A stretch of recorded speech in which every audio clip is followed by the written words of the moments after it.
नमस्कार दर्शकों, स्वागत है हमारे चैनल मोक्ष टाइम में। इस वीडियो में हम जानेंगे कि आज से 510 वर्ष पहले विक्रमी संवत 1570 सन 1513 में कबीर जी ने काशी उत्तर प्रदेश में 18 लाख साधु संतों को भंडारा कराया था, जो 3 दिन तक कार्तिक महीने की शुक्ल पक्ष को प्रारंभ हुआ था। इसी विषय में आज हम दिखाने जा रहे हैं जगत गुरु तत्वदर्शी संत रामपाल जी महाराज जी के मुख अरविंद से ये सत्संग। तो आइए शुरू करते हैं ये वीडियो। ये काल के लोक में इसलिए आए थे कि एक तो इस तत्व ज्ञान का प्रचार करें। अब ये तत्व ज्ञान परमात्मा ने 600 वर्ष पहले लिपिबद्ध करवा दिया था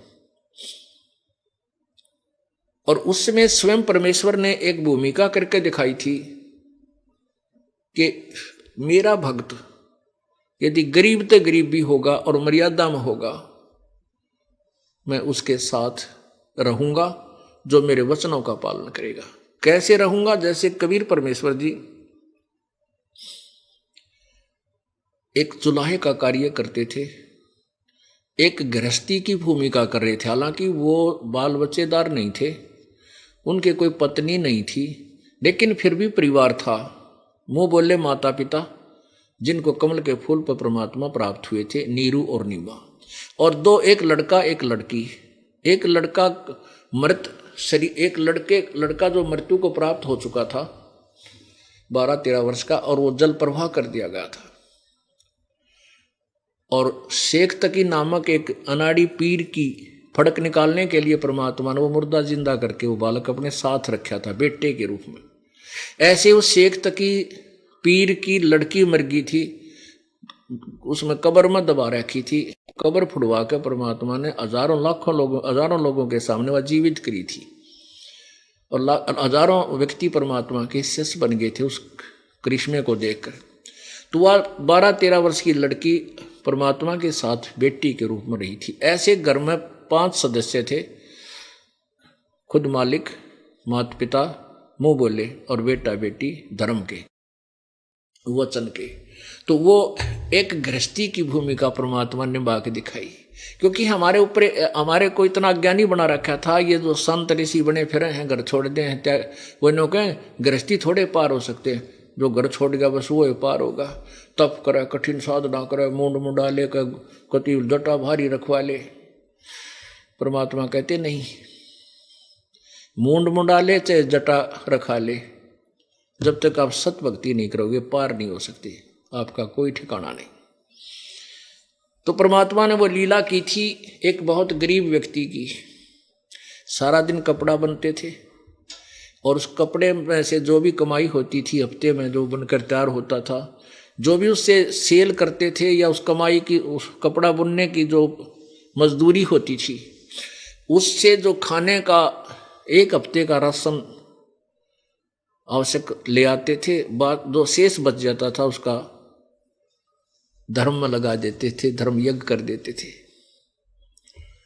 और हैंड टू माउथ रहा करते थे। और साथ में ये प्रचार किया करते थे इन मुल्ला और काजी और उन नकली पंडितों की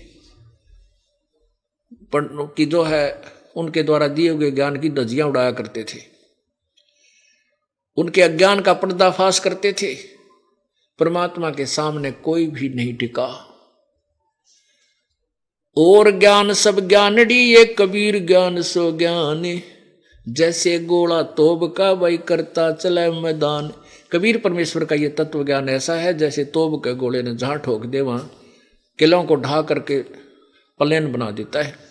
ऐसे ही काल के अज्ञान के किलों को ये परमात्मा का तत्व ज्ञान तोब के गोले की तरह उड़ा रहा है। तो वो काजी और मुल्ला और पंडित और ये ऋषि जो अज्ञान प्रचार करते थे, परमात्मा के ज्ञान के समक्ष वो स्तब्ध रह गए। अब उन्होंने सोचा कि तुम्हारी रोजी रोटी खत्म हो जाएगी, इसलिए वो कबीर परमेश्वर के विरोधी बन गए। परमात्मा को मारना चाहा, मरे नहीं। एक उबलते हुए सरसों के तेल के कढ़ाई में डाल करके मारना चाहा, मरे नहीं, जो कि तू बैठे रहे। झेरे कुएं में डाल के ऊपर से छड़ी मिट्टी ईंट डाल दी, बुरा हाल फुल कर दी, तो ही परमात्मा बाहर बैठे पाए। जब उन्होंने देखा कि ये किसी प्रकार भी ना तो ज्ञान से हार रहा है और ना ही ये मारे से मर रहा है, तो उन्होंने फिर एक मीटिंग करी कि एक ऐसा काम कर दें कि ये घर छोड़ कर भाग जा, इस नगरी ने त्याग दे, इसकी इतनी बेइज्जती करवा दो। उन्होंने क्या किया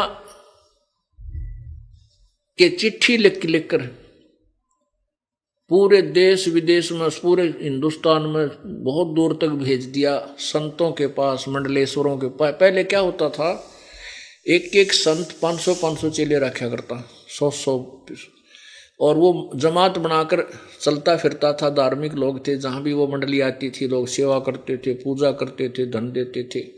उनकी कमाई के साधन बना रखे थे उन नालायका ने, भक्ति तो थी नहीं। तो उन सब के पास चिट्ठी लिख दी कि कबीर पुत्र नीरू और इस दिन से प्रारंभ करके 3 दिन तक भंडारा करेगा और मोहर असरफी ऊपर रख कर देगा, एक दोहर देगा। दोहर माने कंबल, जैसे आजकल ये सुंदर कंबल चल रहे हैं ना, बड़े गरम गरम से, ये विलायती से। तो उस समय दोहर जो होती थी, दोहर ऐसी सुंदर, इतनी कीमती होती थी वो। उसमें लिख दिया कि प्रत्येक संत और जो भी उसका शिष्य आएगा उसके ऊपर एक असरफी वर्तमान में सोने की 5, 10, 14, 15 हजार की है। तो एक असरफी मोहर और एक दोहर, जितनी बार खाना खाओगा उतनी बार देगा। यानी एक दिन में 2 बार रोटी खाई जाती, 2 बार ही ऐसे देगा और 3 दिन तक भंडारा चलेगा। और सभी आना अपने शिष्यों के समेत।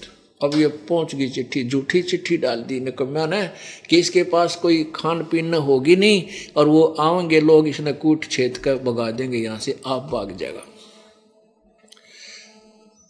अब वो चिट्ठियां पहुंच गई उन मंडलेश्वरों, साधु संतों के पास, इन त्रिगुणमयी माया के उपासकों के पास।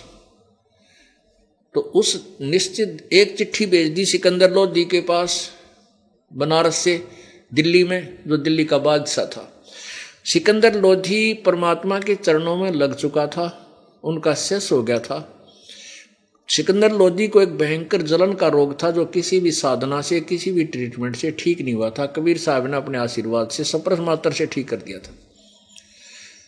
और भी बहुत से उसके सामने करिश्मे मालिक ने दिखाए थे, जिसके कारण सिकंदर लोधी हृदय से मान चुका था ये परमात्मा आए। उसके पास भी एक चिट्ठी लिख दी कि कबीर भंडारा कर रहा है और मैं भंडारा कर रहा हूं कबीर जी की तरफ से। और सिकंदर लोधी से कहा कि आप मेरे शिष्य हैं, आप अवश्य आइएगा। अब शेख तकी जो उनका धार्मिक गुरु था सिकंदर लोधी का, वो कबीर साहब से बहुत ईर्ष्या रखता था। उसने जब पता सलाह तो उसकी माएँ थी, उसने सिकंदर लोधी से पूछा कि तेरा गुरु वहाँ भंडारा कर रहा है, तो आप चलोगे क्या नहीं? सिकंदर बोला कि ये कैसे कह दी, मैं ना चलूंगा, मैं अवश्य चलूंगा। तो सिकंदर लोधी 4-5 दिन पहले प्रस्थान कर दिया, हाथी पर बैठ कर आया, बनारस पहुंच गया उस निश्चित दिन को।